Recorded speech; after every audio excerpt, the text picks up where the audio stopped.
8 ہجری ہے، مکہ فتح ہوتا ہے، یہ وہی مکہ ہے، یاد رکھیے گا پیارے اسلامی بھائیوں، جہاں سے نبی پاک کو بڑے دکھ کے ساتھ چھوڑ کر جانا پڑا تھا۔ 53 ایئرز میرے آقا نے وہاں گزارے تھے، میرے آقا کی پیدائش وہاں ہوئی، نبی پاک کا بچپن وہاں گزرا، جوانی کے ایام وہاں گزرے، میرے آقا نے کاروبار وہاں کیا، نبی پاک کا پہلا نکاح وہیں پر ہوا۔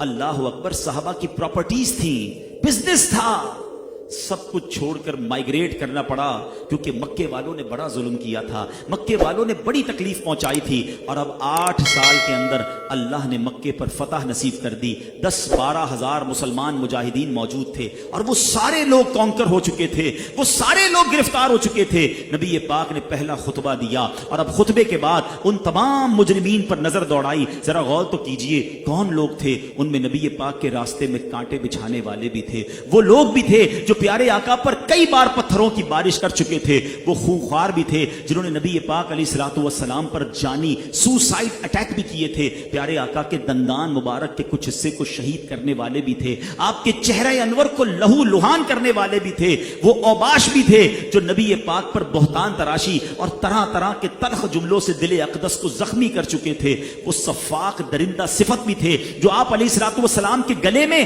چادر کا پھندا ڈال کر آپ کا گلا گھونٹ چکے تھے۔ جی ہاں، وہ بھی تھے کہ جن کے اندر جو پیاس تھی نا، خون کی پیاس، وہ نبی پاک کے مبارک خون کے بغیر بجھ نہ سکتی تھی، ایسے جانی دشمن بھی تھے۔ ہاں، یہ وہ بھی تھے جنہوں نے سیدنا حمزہ رضی اللہ تعالیٰ عنہ، نبی پاک کے پیارے چچا جان کی ناک کان کاٹنے والے، ان کی آنکھیں پھوڑنے والے، ان کے جگر کو چبانے والے بھی ستمگار موجود تھے۔ حضرت صہیب، حضرت عمار، حضرت خباب، حضرت خبیب، حضرت زید بن دحنہ رضی اللہ تعالیٰ عنہم وغیرہ کو رسیوں میں باندھ کر مار مار کر جلتی ہوئی ریتوں پر لٹانے والے موجود تھے، چٹائیوں میں ڈال کر اور دھونی دے کر بے ہوش کرنے والے لوگ موجود تھے، سینکڑوں بار گلا گھونٹنے والے لوگ موجود تھے، یہ سارے موجود تھے۔ اور اب نبی پاک انہیں دیکھ رہے ہیں، وہ سب سوچ رہے ہیں آج مارے گئے، آج تو بوٹی بوٹی کر دی جائے گی، آج ہم بچنے والے نہیں ہیں۔ پیارے آقا نے فرمایا بتاؤ تم کیا چاہتے ہو، میں تمہارے بارے میں کیا فیصلہ کروں؟ وہ بہت ڈر گئے، وہ لرز گئے، مگر بڑی للچائی ہوئی،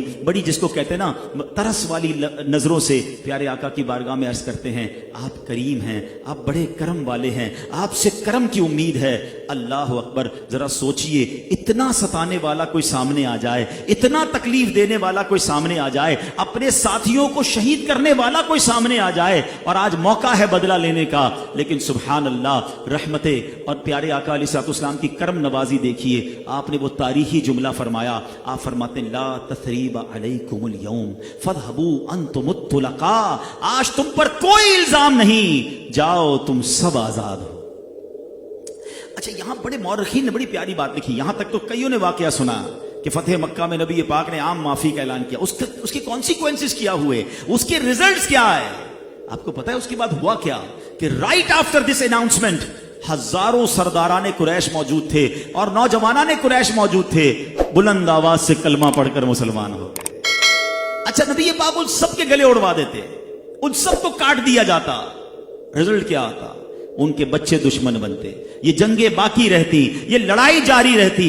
میرے آقا نے معاف کیا، وہ سارے مسلمان ہو گئے، اکثر ان میں صحابہ بن گئے۔ اچھا، اب اس کی ایک اور بہت خوبصورت توجہ دیکھیے گا۔ فتح مکہ ہوا 8 ہجری میں، ٹھیک ہے؟ مسلمان کتنے تھے؟ 10,000 کا لشکر لے کر نبی پاک مدینے سے مکہ پاک آئے تھے، ٹھیک ہے؟ یعنی اٹ مینز اس وقت 10,000 مسلمان تھے، ٹھیک ہے؟ کچھ ہزار مدینے شریف میں خواتین ہوں گی، مگر 10 ہجری میں رائٹ آفٹر 2 ایئرز نبی پاک حج فرماتے ہیں، حجۃ الوداع کا خطبہ دیتے ہیں عرفات کے میدان میں۔ اب کتنے مسلمان ہیں میدان عرفات میں؟ 1,24,000 صحابہ کرام موجود ہیں۔